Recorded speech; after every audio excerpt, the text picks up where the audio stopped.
Trump slúbil ruským partnerom päsť. Ultimátum vypršalo a nič sa nedeje.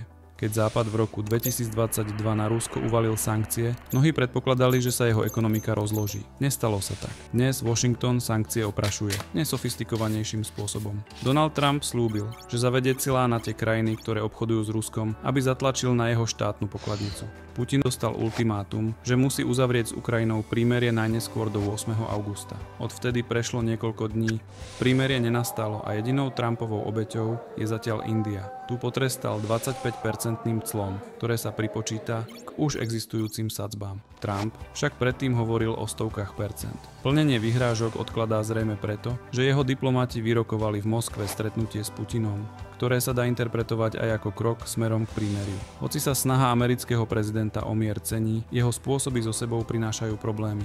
Ak sa s Putinom nedohodnú a dôjde na Trumpové vyhrážky, svet sa ocitne v situácii, v ktorej sa nedá nič získať. Ak sekundárne clá odstrašia obchodníkov a ruská ropa z trhu zmizne, bude to znamenať náhly výpadok 10% svetovej ponuky. Časť by zrejme dokázali vykryť arabské štáty, no následky by boli aj tak kruté. Ponukový šok, skokový rast cien ropy a návrat inflácie. Rovnako zásadný problém však nastane, ak obchodní giganti nepristúpia na jeho hru. Ľahko totiž môže vzplanúť nové kolo obchodnej vojny. A nielen s Čínou, ale aj s ďalšími veľkými ekonomikami.